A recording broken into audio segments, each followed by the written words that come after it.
Hi எல்லோரும் எப்படி இருக்கீங்க? Monday afternoon. ஸோ நான் வந்து முட்டை கிரேவி தாங்க பண்ணேன் ஆஃப்டர்நூனு. காய் எதுவுமே இல்லை, உருளைக்கிழங்கு நிறையாவே இருந்துச்சு. சரி சிம்பிளாக முட்டை கிரேவி பண்ணிடலாம் அப்படின்ட்டு தான் பண்ணினேன் நான். ஸோ ஃபஸ்ட்டு வந்து ஸ்பைசஸ்லாம் போட்டு வெங்காயத்தை நல்லா வதக்க விட்டுட்டேன்.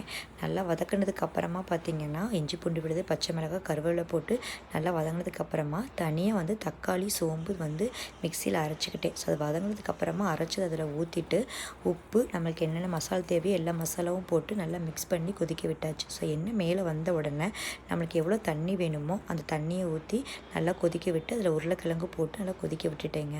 அதுக்கப்புறமா முட்டையை வந்து உரிச்சிட்டு 4 பக்கமும் கீறி தனியாக ஒரு பேனில் மிளகா பொடி, மஞ்சப்பொடி போட்டு நல்லா வதங்க விட்டுட்டு இந்த முட்டையும் அதில் போட்டு நல்லா ஃப்ரை பண்ணியாச்சு. ஃப்ரை பண்ணிவிட்டு அந்த கிரேவி கொதித்த உடனே அந்த முட்டையை போட்டு கொத்தமல்லி போட்டு இறக்குனோம்னா சூப்பராக ரெடி ஆயிடுச்சுங்க முட்டை கிரேவி.